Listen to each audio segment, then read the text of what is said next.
கர்த்தராகிய இயேசு நாமத்தினாலே உங்களுக்கு என் அன்பின் வாழ்த்துக்களை தெரிவித்துக் கொள்கிறேன். கர்த்தர் நம்மோடு இடைப்படுவாராக. கர்த்தர் நாம ஸ்தோத்திரம். வேளையில ஒரு நல்ல தலைப்பில் குறித்து நம்ம பார்க்க போகிறோம். நீ ஒரு தோட்டம். நம்ம பார்த்து கர்த்தர் சொல்கிறா, நீ ஒரு தோட்டம்னு சொல்கிறார். தோட்டம்னாலே ஒரு ஆசீர்வாதமான ஒரு வார்த்தை. எல்லாருக்குமே தோட்டமாக இருக்கணும், செழிப்பாக இருக்கணும், நல்லா கனி கொடுக்கணும், காய் கொடுக்கணும், குளிர்ச்சியாக இருக்கணும், எவ்வளோ காரியங்கள் இருக்குது அதில். அப்போது நீ ஒரு தோட்டம்னா இங்கே முதல்ல 1 கொரிந்தியர் 3:9 நாங்கள் தேவனுக்கு உடன் வேலையாட்களாக இருக்கிறோம், நீங்கள் தேவனுடைய பண்ணையும் தேவனுடைய மாளிகையுமாக இருக்கிறீர்கள். தேவனுடைய பண்ணைன்னு தோட்டம், மாளிகைன்னு சொல்லி நம்மளுக்கு வசனம் சொல்லுது. இந்த ஆதியாகமம் 3:8 பகலில் குளிர்ச்சியான வேளையிலே தோட்டத்தில் உலாவுகிற தேவனாகிய கர்த்தருடைய சத்தத்தை அவர்கள் கேட்டார்கள்.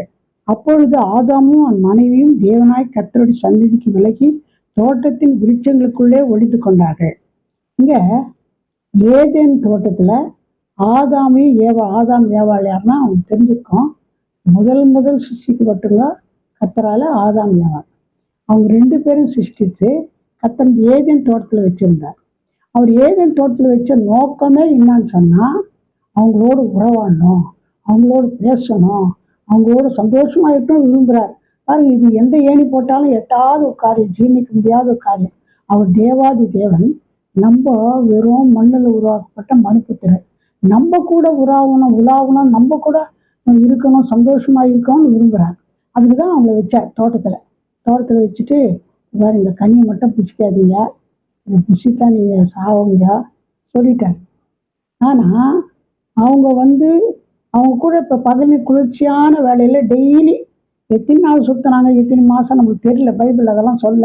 ஆனால் மொத்தத்தில் 2 பேரும் வருவாங்க, கர்த்தர் வருவார், எல்லாம் 3 பேரும் சேர்ந்து அப்படியே இந்த பகலின் குளிர்ச்சியான வேலையில், இன்னும் சொல்ல வேண்டியதே இல்லை, நல்லா மர நிழலில் குளிர்ச்சியில் ரொம்ப சந்தோஷமாக சுற்றி உலாவினுந்தாங்க. உலாவின என்ன பண்ணிப்பாங்க, இவங்க காரியங்கள்லாம் அவருக்கு சொல்லிப்பாங்க, அவர் இவங்ககிட்ட என்ன பேசுமோ பேசி அப்படி அன்போடு அவங்க என்ன பண்ணாங்க, உலாவி கொண்டிருந்தாங்க. இந்த மாதிரி உலாவுறது தான் அவருக்கு ரொம்ப பிரியமான ஒரு காரியம். இன்னொரு காரியம் நம்ம பார்க்கும்போது 2 கொரிந்தியர் 6:16 தேவனுடைய ஆலயத்துக்கும் விக்கிரங்களுக்கும் சம்மதம் ஏது?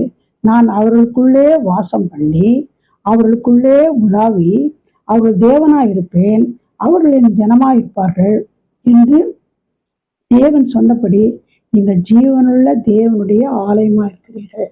நம்ம ஒவ்வொருவரையும் கர்த்தர் சொல்றாருன்னா, நம்ம ஒவ்வொரு ஆலயம்ன்ற.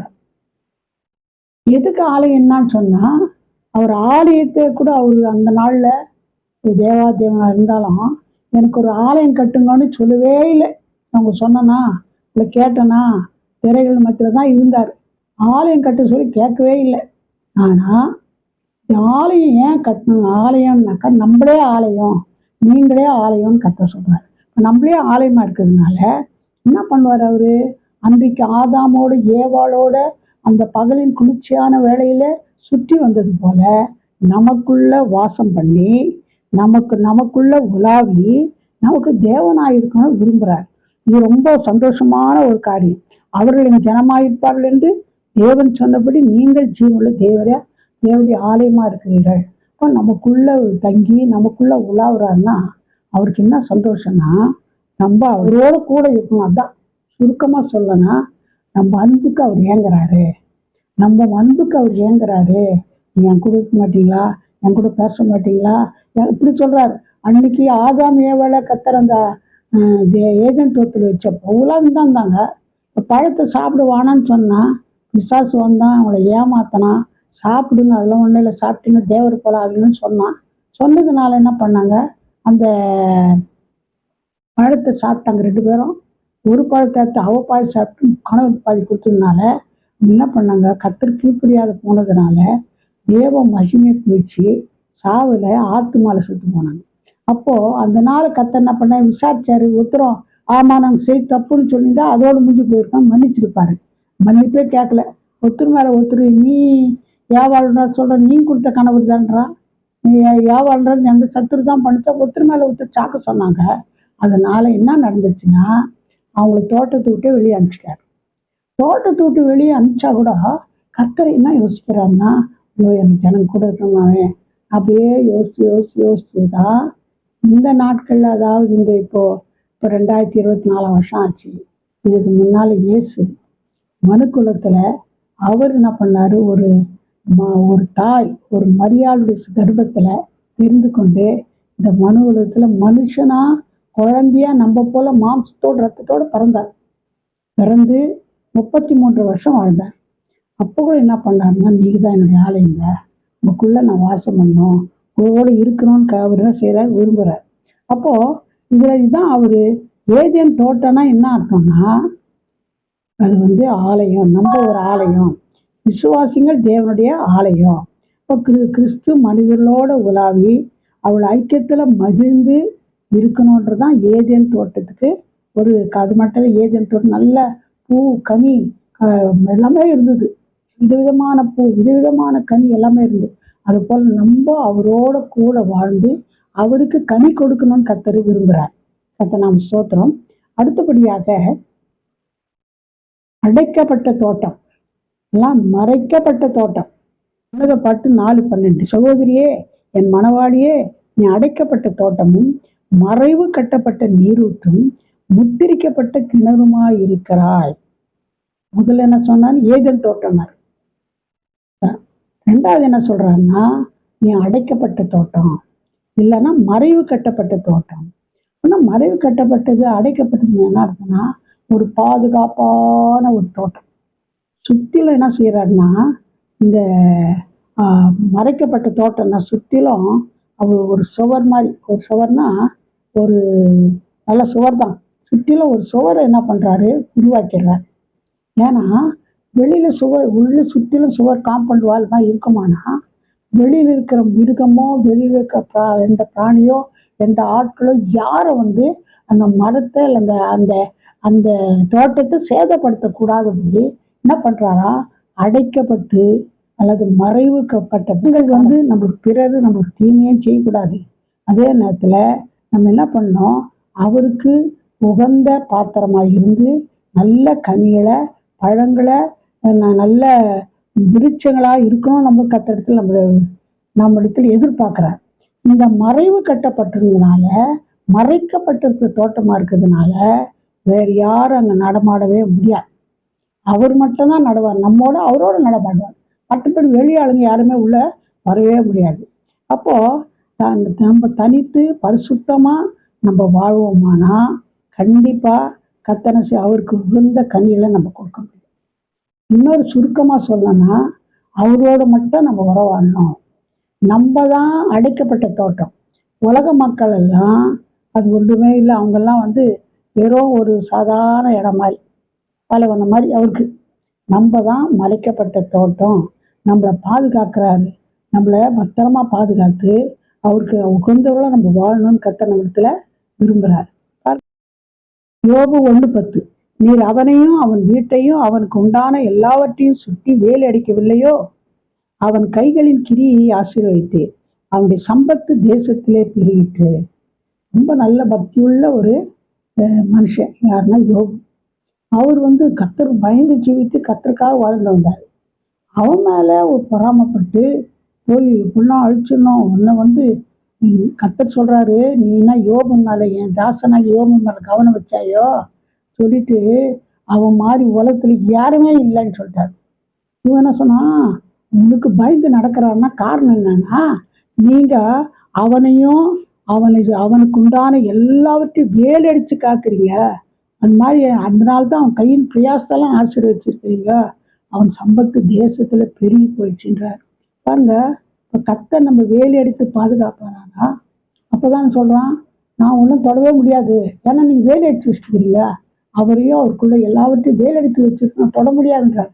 நம்ம கூட கர்த்தரால் வேலி அடித்து காக்கப்படுவோமானா எந்த பிசாசும் எந்த மனுஷனும் யாரும் நம்ம தொடவே முடியாது.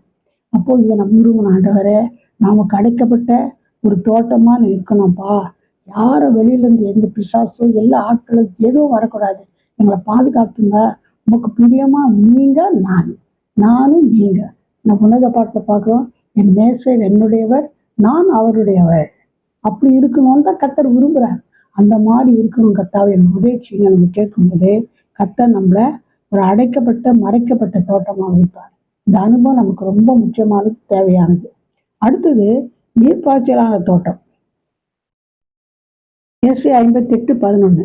கர்த்தர் நித்தமும் உன்னை நடத்தி மகா வறட்சியான காலங்களில் உன் ஆத்துமாவை திருப்தியாக்கி உன் எலும்புகளை நினமுள்ளதாக்குவார். நீ நீர்ப்பாய்ச்சலான தோட்டத்தை போலவும் வற்றாத நீரூற்றை போலும் இருப்பார். பாருங்க, இது ஒரு ஆசீர்வாதமான ஒரு வாக்குத்தத்தம். என்ன சொல்றாரு?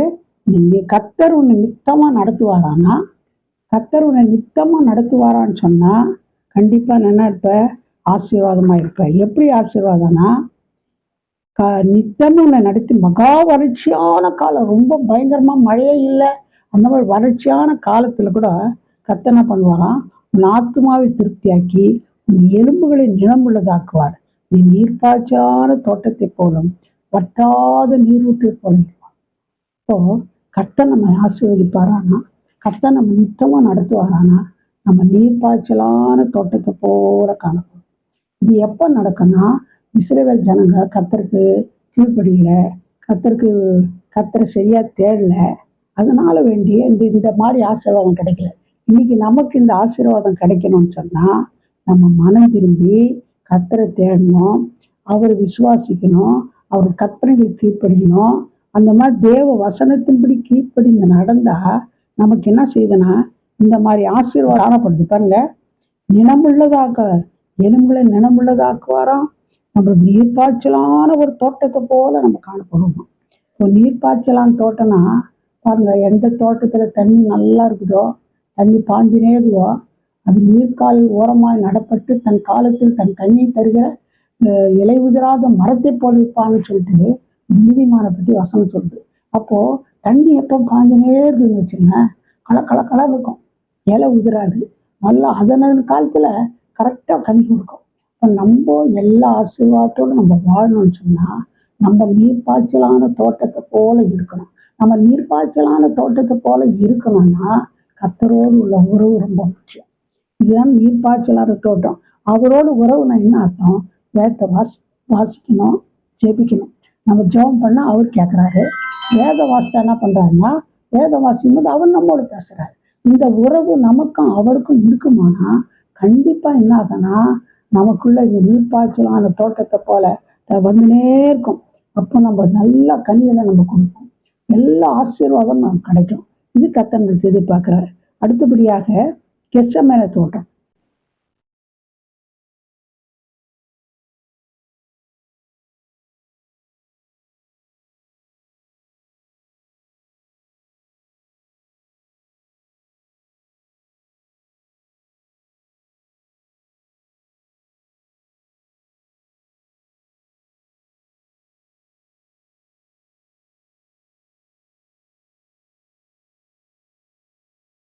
யோவான் 18:1. இயேசு இவைகளை சொன்ன பின்பு தம்முடைய சீஷருடனே கூட கெத்ரோன் என்னும் ஆற்றுக்கு அப்புறம் போனார். அங்கே ஒரு தோட்டம் இருந்தது, அதிலே அவரும் அவருடைய சீஷரும் பிரவேசித்தார்கள். இது கெத்செமனே தோட்டம். எப்பவுமே இயேசுவும் அவங்க சீஷரும் என்ன பண்ணுவாங்கன்னா அந்த கெத்செமனே தோட்டத்துக்கு போவாங்க. ஏன் போவாங்க? குழு குழுன்னு காட்டுவாங்க போங்க. இல்லை, அந்த கெத்செமனே தோட்டம்னா ஜெபத்துக்கு அடையாளம். ஜெபிக்கிறதுக்கு தான் அங்கே போவாங்க. அந்த இடத்துல ஜபத்துக்கு போய் அவர் பகலெல்லாம் ஊழியம் செய்வார், இரவெல்லாம் ஜெபம் பண்ணுவார். அந்த கெத்செமனே தோட்டம்னா அது எதுக்கு அடையாளம்னா ஜபத்துக்கு தான் அடையாளம். அப்போ சீஷரும் அவங்க என்ன பண்ணுவாங்க, எல்லாருமே போய் அந்த இடத்துல ஜெபிப்பாங்க. எங்கே இருக்குதானா, எருசலேம் நகருக்கும் ஒலிவ மலைக்கு இடையில் உள்ள நகரத்துக்கு தான் கிழக்கே ஒரு பள்ளத்தாக்கு இருக்குது, அதுதான் அந்த கெத்செமனே. அங்கேதான் அவங்க ஜெபம் பண்ணுறதுக்காக போவாங்க. இன்னொரு காரியம் பார்க்கும்போது லூக்கா 3:21 ஜனங்கள் எல்லோரும் ஞானஸ்நானம் பெற்ற போது இயேசுவும் ஞானஸ்நானம் பெற்று ஜெபம் பண்ணுகையில் வானம் திறக்கப்பட்டது. ஜெபம் பண்ணுறதுல என்ன லாபடானா வானமே திறக்கப்படும். வானம் திறக்கப்படுறதுன்னா என்ன அர்த்தம் சொன்னா, நம்ம கூட இயேசு ஜெபம் பண்ணா சீச ஜெபம் நம்ம கூட ஜெபம் பண்ணோம். நம்ம ஜெபம் பண்ணும்போது வானம் திறக்கப்படுமானா கண்டிப்பா என்ன பண்ணுவாருன்னா ஆசீர்வாதம், எல்லா ஆசீர்வாதமும் கொடுப்பாரு. இதுல மல்கியால் பார்க்குறாரு, மல்கியால சொல்றாரு, வானம் திறந்து என்ன பண்ணுவாரா எல்லா ஆசீர்வாதமும் கர்த்தர் கொடுப்பார். வானம் திறக்கப்பட்டு இன்னொரு சந்தர்ப்பம் என்னன்னா, இயேசு ஞான ஸ்நானம் படும்போது வானம் திறக்கப்பட்டுச்சு. ஆவியானவர் இறங்கினார். வானம் திறக்கப்படுற ஒரு அனுபவம் வேணும்னு சொன்னா நம்ம கண்டிப்பா இயேசுவை போல சீஷர்களை போல ஜெபிக்கணும். பாருங்க, லூக்கா 9:18 பின்பு அவர் தமது சீஷரோட கூட தனித்து ஜெபம் பண்ணி கொண்டிருக்கையில் அவளை நோக்கி, ஜனங்கள் என்னை யார் என்று கேட்டாங்க என்று கேட்டார். அப்போ சீஷரோடு தனித்து ஜெபம் பண்ணார். அது மட்டும் இல்லை, லூக்கா 9:29 அவர் ஜெபம் பண்ணுகையில் அவருடைய முகரூபம் மாறிட்டு அவருடைய வஸ்திரம் வெண்மையாகி பிரகாசம். அதாவது இயேசு மரணத்துக்கு முன்னால, சிலுவை மரணத்துக்கு முன்னால இயேசு, யோவான், யாக்கோபு, பேதுரு 3 சீஷருங்க இயேசு எல்லாமே சேர்ந்து என்ன பண்ணா, மறுரூப மலைக்கு போனார். ரொம்ப உயரமான ஹைட் உள்ள மலை. அதுக்குள்ள நாங்கள் பார்த்துட்டு வந்தோம். ரொம்ப ஹைட்டான மலை. அதுக்குள்ள மேலே எடுத்துன்னு போனா அப்படியே அவர் என்ன பண்ணிட்டாரு, ஜெபம் பண்ணுகையில் முகரூபம் மாறிட்டு அப்படியே பிரகாசமாயிட்டார். பயங்கர வஸ்திரமெல்லாம் பிரகாசமாயிடுச்சு. ரொம்ப பிரகாசமாயிட்டார். அப்போ இதுல நமக்கு என்ன தெரியுதுன்னா, பிரகாசமானது மட்டும் இல்லை, அவங்க எலியாவும் மோசையும் கூட பேசுறாங்க. இவங்களை அப்படியே ஆச்சரிய வானம் திறக்கப்பட்டு சத்தம் ஒண்ணு வருது. என்னன்னா, இவர் என்னுடைய நேசகுமார், இவருக்கு என்ன பண்ணுங்க, செவி கொடுங்கன்னு இவங்க பயந்து அப்படியே தலைவர் அப்படியே மூங்க போய் விழுந்துட்டாங்க சீசர்லாம். ஒரு நல்ல ஒரு அனுபவம். இந்த அனுபவம் எப்போ கிடைக்கும்னா, ஜெபம் பண்ணும்போது. இப்போ நம்ம ஆசீர்வதிக்கப்படணும்னா ஜெபம் பண்ணோம். வானம் இருக்கணும்னா நம்ம ஜெபம் பண்ணோம். நம்ம தேவை சந்திக்கணும்னா ஜெபம் பண்ணோம். நம்ம ஆவிக்குள்ள மறுரூபம் மாறணும்னா, கர்த்தரை போல பிரகாசமா இருக்கணும்னு சொன்னா ஜெபம் பண்ணணும். அதே மாதிரி மோசையை வர சொன்னப்போ 40 நாள் மலையில போயிட்டார். மலையில இருந்து யோசுவும் மோசை ரொம்ப பேசுற மாதிரி தெரியல, இயேசு பேசுறார். பேச பேச பேச பேச ஒரு முகமே பிரகாசமாயிடுச்சு. வெளியில வராது. அது முகத்தை யாரும் பார்க்க முடியல. அப்படியே முக்கால் போட்டு வந்தால் தான் அவங்ககிட்ட பேச முடியும். இவருக்கு காரணம் என்னன்னா, ஜெபம் பண்ணும்போது தான் இது மாதிரிலாம் நடக்குது. அப்போது கெத்செமனே தோட்டம் எதுக்கு அடையாளம்? ஜெபம். நம்ம கர்த்தரோடு ஜெபிக்கணும்னு விரும்புகிறாரு. ஜெப வாழ்க்கை யார் யாருக்கு இருக்குதோ அவங்க ஆசீர்வதிக்கப்படுவாங்க. அது ஜெபிக்கிட்டே இல்லைங்கன்னாக்கா நமக்கு கர்த்தரோட தொடர்பு போயிடும். நமக்கு ஆசீர்வாதமே இருக்காது. காலையில் எழுந்துச்சு அட்லீஸ்ட் 1 மணி நேரமாக ஜெபம் பண்ணுவோம். வேகம் வாசிங்க. 1 மணி நேரம் ஜெபிக்காத, அட்லீஸ்ட் அரை மணி நேரம் ஜெபிக்காத வெளியில வராது. அதுதான் நமக்கு ஆசீர்வாதம். நீங்கள் எந்த ஜெபமே பண்ண முடியலனாக்கா நீங்கள் கர்த்தரோட தொடர்பு இல்லைன்னு அர்த்தம். கர்த்தரோட தொடர்பு இல்லாமல் வானம் திறக்கப்படாது, ஆசீர்வதிக்கப்படவே முடியாது. சிலர் கேட்குறாங்க, நல்லா கெஞ்சி ஜெபம் பண்ணி இப்போ எழுதி வச்சு ஜெபம் பண்ணுங்க. எனக்காக எழுதி சொல்கிறாங்க. என்ன வாய்ஸ் மெசேஜ் அனுப்புகிறாங்க. நம்ம எழுதி வச்சு ஜெபம் பண்ணுமா? அவங்க ஜெபமே பண்ணுறது ஆசீர்வாதம் வருமா? நீ பண்ணா என்ன போகுதுன்னா, அவங்க பண்ணாதான் நான் சொல்லிக் கொடுப்பேன். கர்த்தர் சொல்வார். வீட்டுக்கு ஜெபம் பண்ண போனால் கர்த்தர் சொன்ன ஜெபம் பண்ணாதுன்ட்டான் பெரிய ஊழியக்கார். ஏன் ஜெபம் பண்ணா? கர்த்தர் உன்னை ஒரு வார்த்தை கேட்க சொல்கிறாருனால. என்னான்னு கேட்டாங்க. இல்லை, கர்த்தர் உங்களுக்கு ஜெபம் பண்ண சொன்னால் நிறுத்திட்டாரு என்ற ஜபத்தில். என்ன விஷயம்னு கேட்டாங்க. கேட்டால் ஒரு கேள்வி உன்னை கேட்க சொன்னாருங்க. கர்த்தர் கேட்க சொல்லி என்ன சொல்லுங்க, நீ ஜெபம் பண்ணுறியான்னு கேட்டாங்க. இல்லையா, நான் ஜெபமே பண்ணுறதில்ல. நீ அப்போ அவங்க ஜெபம் பண்ணாதுப்போ அவங்களுக்காக நீ ஜெபம் பண்ணா நான் கேட்க மாட்டேன்ட்டாங்க. நீ போய் உன் பிள்ளைக்கு சுகமாகணும்னா டெய்லி ஜெபம் பண்ணு. டெய்லி முழங்கால் பண்ணிட்டு ஜெபம் பண்ணிப்பார். கர்த்தர் சுகம் கொடுக்குறாரா இல்லையாப்பா? கர்த்தர் சொன்னதான் நான் சொன்னேன். நான் அதுலேருந்து அந்த நம்ம குழந்தைக்கு ரொம்ப சீரியஸு. இப்போ ஒன்றுமே சுகமாக சூழ்நிலை எடுத்துன்னு போயிட்டாங்க நம்ம வீட்டுக்கு. அதுலேருந்து அந்த அம்மா ஜெபம் பண்ண ஆரம்பித்தாங்க. என்ன நடந்துச்சுன்னா, கொஞ்சம் மாதத்துக்குள்ளே அந்த ஊர்லேருந்து ஒருத்தர் வந்தாராம் இவர்கிட்ட. என்னன்னா, அவங்க தெரியும் அந்த பிள்ளை ஜெபம் பண்ணிட்டு வந்தாங்க, போனாங்கன்னா எப்படி இருக்கிறான்னு கேட்டால், இந்த பிள்ளை நல்லா ஓடியாது, நல்லா ஆயிடுச்சு, நல்லா குணமாயிடுச்சுண்ணா. அப்போ தான் யோசித்தாராம், கர்த்தர் சொன்னது கரெக்டு, அவங்க ஜெபம் பண்ணதான் நான் கேட்பேன்னு சொன்னார். இந்த அம்மா இங்கேருந்து போனதில் வீட்டில் டெய்லி ஜெபம் பண்ண ஆரம்பிச்சிச்சு.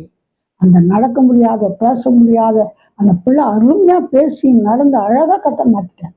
அதனால் நீ ஆசீர்வதிக்கப்படணும்னா கண்டிப்பாக நீ ஜெபிக்கணும். மற்றவங்களுக்கு ஜெபம் பண்ணாக்கா என்ன ஜெபம் கர்த்தர் சொல்லுவார், நீ ஜெபம் பண்ணாத, அவங்க பண்ண சொல்லு, கர்த்தர் சொல்வார்.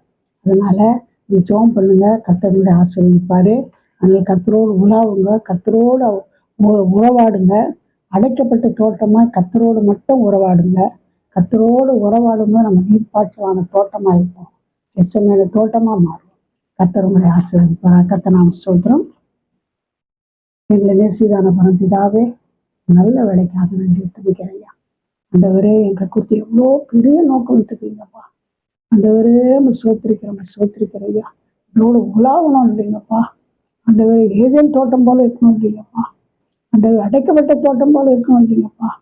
ஆண்டவரே, நீர்ப்பாய்ச்சலான தோட்டமா இருக்கணும் இல்லைங்கப்பா. எச்சமேல தோட்டமா இருக்கணும் இல்லைங்கப்பா. நீங்கள் எல்லாவற்றையும் நாங்கள் இருக்கும்போது கண்டிப்பா எங்களை ஆசீர்வதிக்கணும் விசுவாசிக்கிறப்பா. எங்களை ஆசீர்வதிப்பதே, இஸ்ரவேலை ஆசீர்வதிப்பதே உமக்கு பிரியம் என்று வேதவசனம் சொல்லுதப்பா. நீர் எங்களை ஆசீர்வதிக்குமோ அதுக்கு ஏற்றவாறு நடந்து கொள்ள, நம்மோடு உறவு கொள்ள, நம்மோடு உறவாட, உங்களுக்கு வசனம் கீழ்ப்படிய எங்களுக்கு கிருபத்தாங்க. யார் யார் கேட்கிறாங்களோ நடக்கும்போது எங்களுக்கு ஆசீர்வாதத்தை கட்டிடுங்க. அதற்காக நம்ம நன்றி துதிக்கிறோம். தொடர்ந்து காத்துக்கொள்ளுங்க. பெரிய காரியம் செய்யுங்க. ஒரு எந்த பிரச்சனை இருந்தாலும் சரி, எந்த கோர்ட்டு கேஸோ கடன் தொல்லையோ பிரச்சனையோ எதுவாக இருந்தாலும் சரி, ஜீவனுள்ள தேவன் எங்களுக்கு இருக்கும்போது, நோக்கி பார்க்கும்போது, குறைகளை குட்டிகளை அறிக்கிட்டும் பொழுது ஜெபிக்கும் போது எல்லா பிரச்சனையும் கண்டிப்பாக ஒரு விடுதலாக்கணும் விசுவாசிக்கிறப்ப தொடர்ந்து காத்துக்கொள்ளுங்க. பெரிய காரியம். இயேசு நாமத்தில் ஜெபம் கேளும் பிதாவே. ஆமென். God bless you.